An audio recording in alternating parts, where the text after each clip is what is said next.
좀 오래전에 중부 시베리아 남쪽에 있는 하카스라는 나라를 제가 가보았는데요. 이제 좀 생소한 나라일 겁니다. 바이칼 호수 옆에 있는 작은 나라입니다. 주일날 현지 교회에 가서 예배를 드리려고 했습니다. 근데 그날 소개받아서 간 교회는 야외에서 예배를 드리는 것 같았어요. 이제 가서 보니까 그날 이제 세례식을 하는 날이었어요. 교회 근처에 그렇게 크지 않은 강 비슷한 게 있는데 그 강둑에 교인들이 이렇게 앉아 있고 그 옆에 성가대가 있고 옆에 제가 초등학교 때나 보았던 풍금도 하나 있고 그날 세례받을 사람들은 다 하얀 가운을 입고 또 한쪽에 이렇게 기다리고 있었어요. 조금 있다가 집례자 2명이 이제 강 속으로 들어갔어요. 허리 정도 조금 위에 이제 물이 찰 때까지 걸어 들어가서 집례자 2사람이 마주보고 섰어요. 그러니까 세례받을 사람이 이제 쭉 내려와서 그 사이에 섰습니다. 집례자 2사람이 한 손으로 세례받을 사람의 등에 이렇게 손을 대고 한 손은 세례받을 사람의 손을 하나씩 잡고 그리고 뒤로 이렇게 해서 이제 침례를 했어요. 우리는 오늘처럼 세례수를 집례자가 손에 적셔서 세례받을 사람의 머리 위에 뿌리는 수세를 하는데 침례를 하는 교회도 많습니다. 침례를 하는 교회는 이 강대상 뒤에 침례탕이라고 있어요. 한 2사람 들어갈 수 있는 욕조가 있고 거기에서 침례를 하거나 또 야외에서 하기도 합니다. 보통은 친절하게 안내를 해줘요. 이제 들어갑니다. 물로 가슴을 좀 적시세요. 입은 다물고요. 코로 숨 쉬지 말고요. 자, 들어갑니다. 이렇게 해주거든요. 근데 그날 제가 본 세례식은 그렇지 않았어요.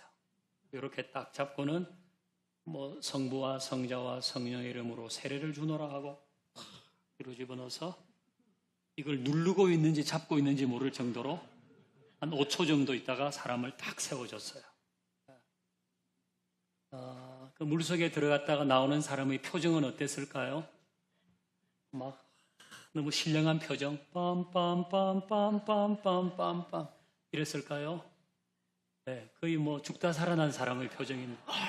이렇게 그냥 물에서 죽기 전에 구조받은 사람의 표정을 졌어요. 그런데도 그 강둑에 있는 교인들이 막 휘파람을 불면서 박수를 치고 환호해 주었습니다. 왜 그랬을까요? 짓궂어서 그랬을까요?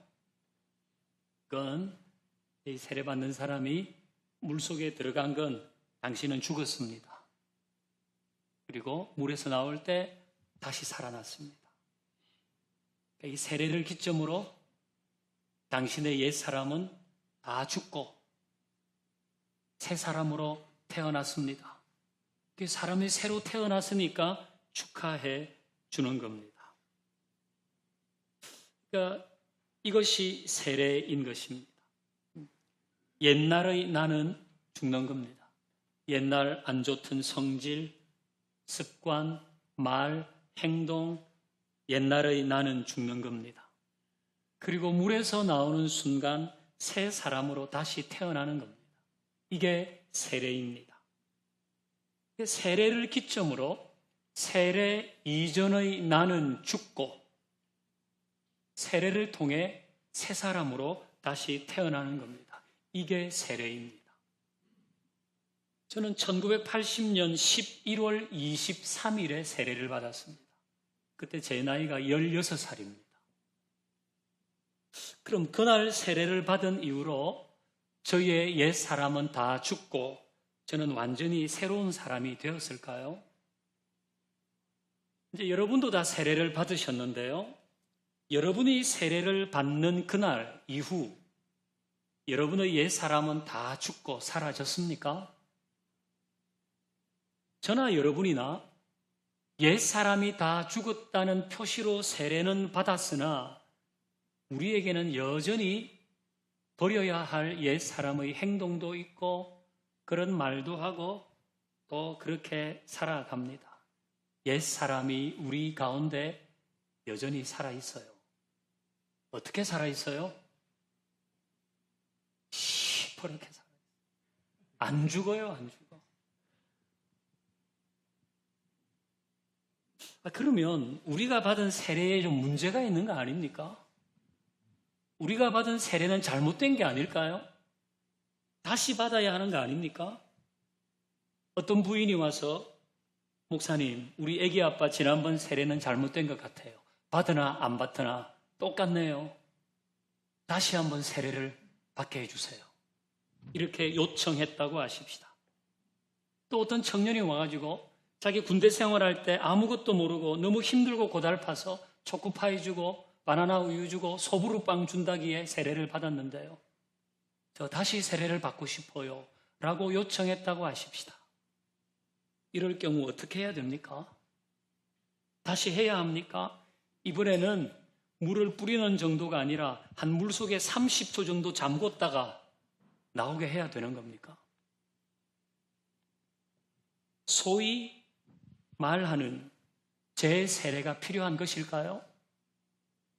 교회 역사를 보면 이런 요구에 응해서 재세례를 행한 경우가 있습니다. 하지만 재세례는 신학적으로, 역사적으로, 교회사적으로, 성경적으로 다 오류였습니다. 심각한 오류였습니다. 그래서 정통 기독교에서는 어떤 경우도 재세례를 하지 않습니다. 캐톨릭에서 세례받았다 그러면 그냥 입교만 합니다. 아무리 진지하고 간절하게 부탁해도 재세례는 하지 않습니다. 그럼 어떻게 해야 됩니까? 세례는 받았는데 옛사람은 여전히 시퍼렇게 살아있고 재세례도 안 되면 이거 어떻게 해야 하는 겁니까? 자막을 한번 봅니다. 자, 우리는 과거의 한 시점에서 옛사람이 죽었다는 표시로 세례는 받았습니다. 하지만 그 세례받는 순간이 옛사람이 죽고 새사람으로 태어나는 일이 완성된 것이 아니라 시작된 것이라는 걸 알아야 돼요. 그때 세례받을 때 우리가 이제 옛사람 완전히 죽은 것 확인하고 세례를 주면서 이제 당신은 세례받았으니까 옛사람 완전히 죽었어요. 그게 아니라 옛사람이 새롭게 되는 시작, 전환점으로 우리는 다 세례를 받았습니다. 그게 완성이 아니라 시작이었어요. 세례의 순간 옛사람 죽고 새사람이 되는 일은 시작된 것이다. 그러니까 세례를 받은 우리에게는 진행형으로 해야 할 일이 있는 겁니다. 왜? 그때 시작했기 때문에. 그때 시작했기 때문에 지금도 계속 진행형으로 해야 될 일이 있는 겁니다. 세례 받은 지 40년이 넘은 저도 여전히 해야 할 일이 있는 겁니다. 우리 뭘 해야 될까요? 첫 번째는 계속 죽어야 돼요. 그때 우리는 옛사람이 죽었다는 표시로 세례를 받았는데 그 이후에 우리는 계속 죽어야 되는 거예요. 우리 고린도 전서 15장 31절을 같이 읽어봅니다. 시작. 형제들아, 내가 그리스도 예수 우리 주 안에서 가진 바 너희에 대한 나의 자랑을 두고 단언하노니 나는 날마다 죽노라. 아멘. 이 바울은 말합니다. 나는 날마다 죽는다. 나는 날마다 나의 옛사람을 죽이고 있다. 세례받는 순간에 나의 옛사람이 죽었다고 고백했다면 그 옛사람, 그 옛날 성질머리, 그 옛날 나쁜 습관, 그 옛날 말버릇, 행동, 거지, 악한 생각은 날마다 죽여야 돼. 사도 바울도 날마다 죽인다는데 우리는 1시간마다 한 번씩 죽여야 될지도 모릅니다. 아니면 30분에 한 번 그 일을 해야 될지도 모릅니다. 이전에 오락실 가면 두더지 잡기가 있었어요. 다 아시죠? 계속 올라옵니다. 1초에 한 번씩 올라오는 것 같습니다. 우리에게 있는 옛 사람의 모습도 계속 올라옵니다. 시도 때도 없이 올라옵니다. 그때마다 잡아야 돼요. 그때마다 죽여야 돼요. 이것이 세례받은 우리가 진행형으로 해야 할 일입니다. 세례는 과거의 한 사건이지만 옛 사람에 대해서 죽는 것은 오늘도 내일도 계속 해야 하는 것입니다. 날마다 해야 됩니다. 계속 그 성질머리를 죽여야 돼요. 계속 욕심과 교만을 죽여야 되고 미움과 시기와 자랑도 죽여야 돼요. 죄와 이어지는 유혹과 나쁜 습관도 죽여야 돼요. 불평과 짜증과 불안도 계속 죽여야 돼요. 계속 죽여야 되는 이유는 이게 불사조처럼 계속 살아나거든요. 세례 받은 지 40년이 넘은 거기다가 목사인 저도 계속 죽이고 있습니다. 계속 살아나요. 그래서 계속 죽여야 되는 거예요. 올라오는 족족 두드려 잡아야 됩니다. 이 세례받은 자가 기억해야 할 일입니다. 우리가 세례받아가지고 이게 교회 그렇게 오래 다녔는데도 아직 세례도 안 받으셨어요. 그런 얘기 안 들으려고 세례받은 건 아닙니다. 우리가 어디 증명서 낼 때 세례교인이라고 확인하려고 세례받은 건 아닙니다. 세례받을 때 나의 옛사람은 십자가에서 다 죽었고 새 사람으로 날마다 새롭게 살겠다고 다짐했으니까 그건 진행형으로 계속 해야 돼요. 그래 죽어야 돼요. 두 번째는 계속 살아나야 됩니다. 죽은 상태로 있으면 안 되고 살아나야 돼요. 물 속에 계속 있으면 안 되고 물에서 나와야 되는 거예요. 죽는 것으로 끝내면 안 돼요. 살아나야 되는데 그리스도의 사람으로 날마다 다시 태어나야 돼요. 그리스도의 사람으로. 그리스도를 닮은 모습으로 날마다 살아나야 돼요. 이것이 세례입니다. 언젠가 심폐소생술로 회생한 사람의 인터뷰를 보았어요. 한 40대 초반 정도 되어 보였는데 심폐소생술의 골든타임이 4분이라고 하잖아요. 4분 동안 누가 와서 아무 일도 하지 않았으면 죽는 거예요. 지나가던 사람이 응급조치를 해서 다시 살아났어요. 기자가 이 사람에게 물었습니다. 살아난 후에 뭐가 달라졌습니까? 대답하기를 미운 사람이 없어졌다 그랬어요.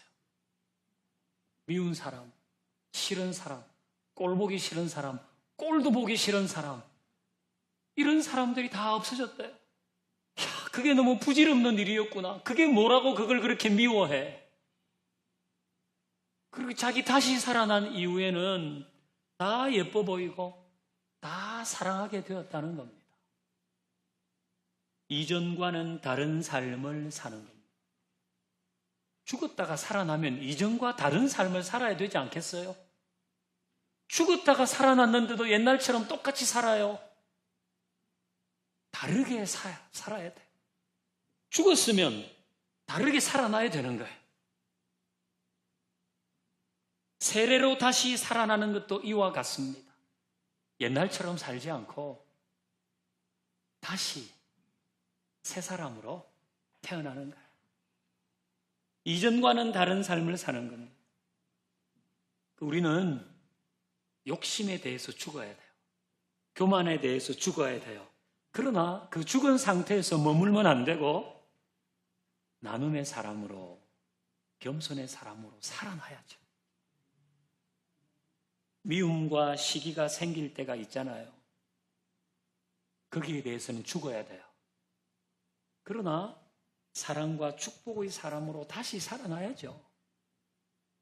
유혹과 욕망에 대해서 죽지만 죄를 이기고 선을 행하는 사람으로 다시 살아나야 돼요. 불평하고 불안해하고 인색하고 이런 데서는 죽어야 돼요.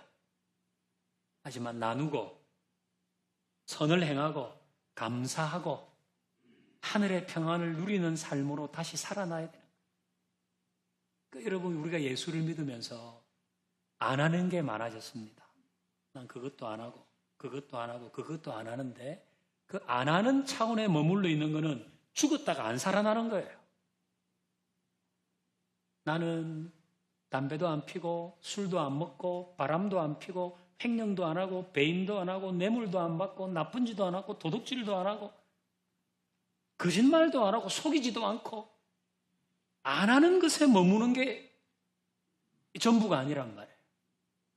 그런 사람은 사회생활하면서도 많이 만나볼 수 있습니다. 윤리적으로 사는 사람 많거든요. 우리보다 더 철저하게 지키는 사람도 많습니다.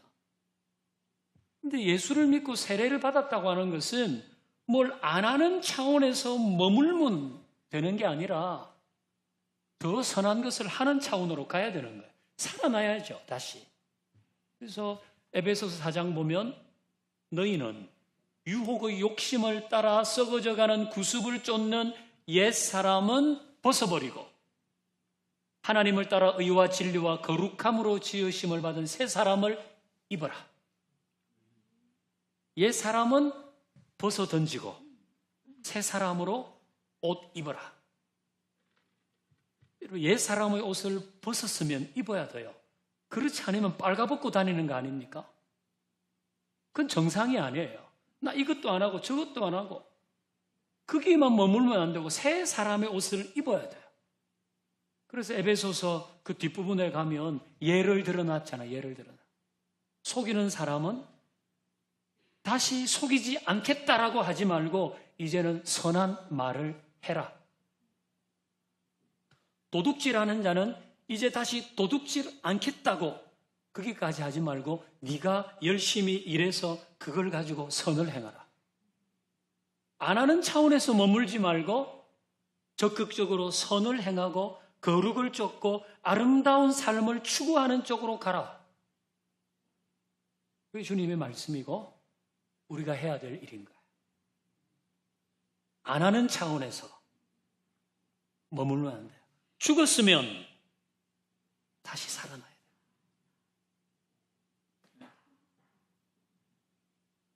자, 이렇게 세례받은 우리가 옛 사람에 대해서는 죽고 날마다 새로운 사람으로 태어나면 나를 통해 누군가가 보여집니다. 누가 보여질까요? 오늘 본문을 같이 읽겠습니다. 같이요. 시작. 누구든지 그리스도와 합하기 위하여 세례를 받은 자는 그리스도로 옷 입었느니라. 아멘. 자, 누구든지 그리스도와 합하기 위하여 세례를 받은 자. 우리가 세례 받는 걸 그리스도와 합하는 것으로 봅니다. 그것은 그리스도로 옷 입은 것이라고 설명해요. 세례를 받은 자는 그리스도로 옷을 입었다는 거예요. 우리가 새 옷을 입어요. 파란 색깔 옷을 입어요. 그러면 저기서 우리를 볼 때 파랗게 보이잖아요. 노란색 옷을 입어요. 우리를 볼 때 노랗게 보여요. 파란색 옷을 입었는데 노랗게 보이지 않고 노란색 옷을 입었는데 파랗게 보이지 않아요. 입은 대로 보이는 겁니다.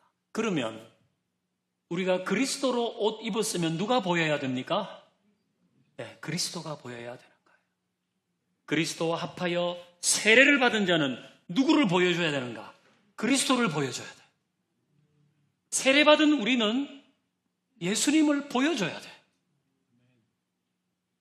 우리가 옛 사람에 대해서는 자꾸 죽고 새로운 사람으로 날마다 태어날 때 그리스도가 보여진단 말이에요. 그것이 세례받은 우리가 추구해야 될 삶인 겁니다. 자, 그렇게 너도 그리스도를 보여주고 나도 그리스도를 보여주고 그도 그리스도를 보여주면 그 사람들이 있는 곳은 하나님의 나라, 하나님의 다스림이 있는 거예요. 서로가 그리스도를 보여주니까. 서로가 막 자기 스펙 보여주면서 서로가 자기 가진 것 보여주면서 자기 잘난 것 보여주면서 그럼 거기는 하나님의 나라가 아니에요. 거기는 정글이에요. 근데 나도 그리스도를 닮은 모습을 보여줘. 그도 그리스도를 보여주면 거기에 하나님의 나라가 임하는 줄로 압니다.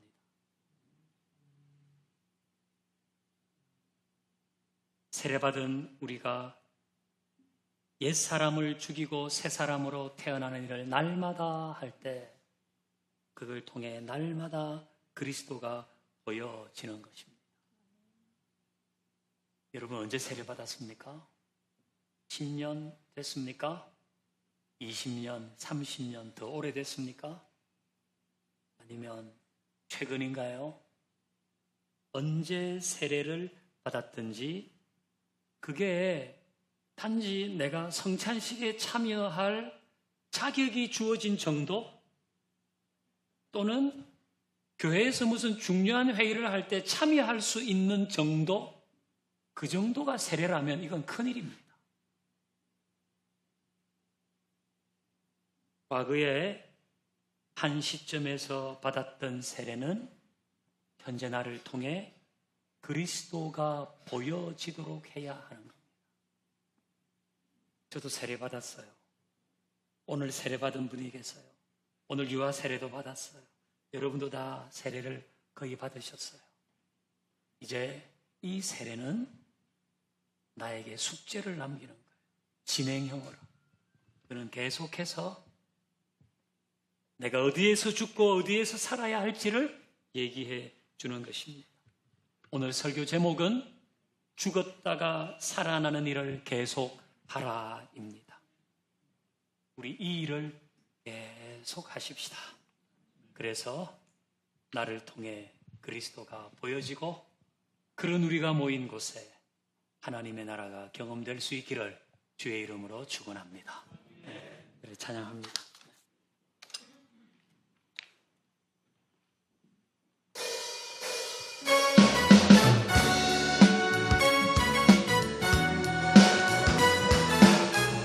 우리 손뼉 치면서 나는 죽고 날마다 새롭게 태어나겠습니다.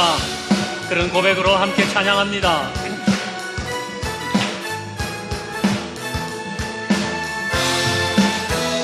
나는 죽고 주가 살고 나는 없고 주가 있으며 이 땅에서 하나님의 아름다운 나라 이루리.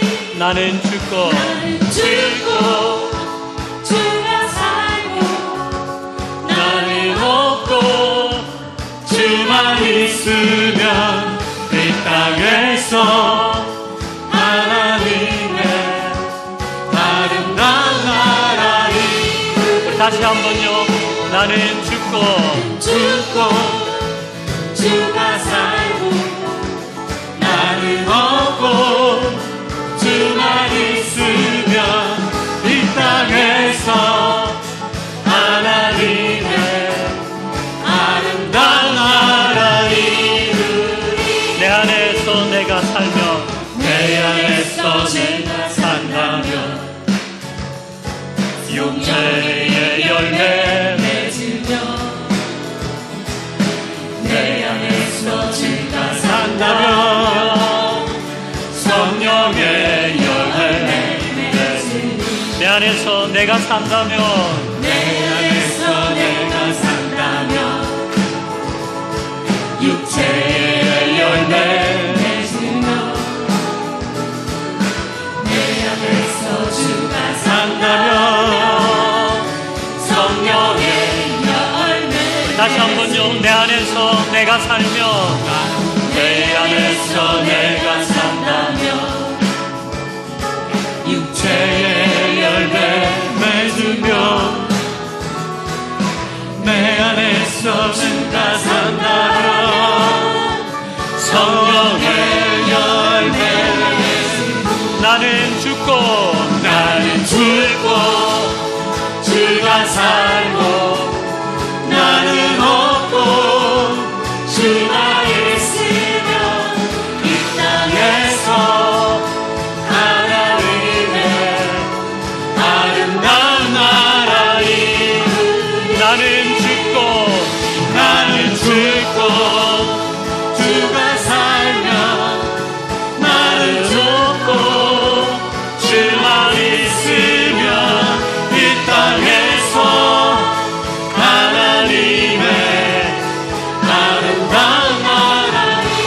천천히 고백합니다. 나는 죽고 주가 살며 나는 죽고 주가 살며 나는 죽고 주가 살며 주의 나라이 다시 한번 나는 죽고 주가 살며 나는 죽고 주가 살며 나는 죽고 주가 살며 주의 나라이 나는 죽고 주가 살며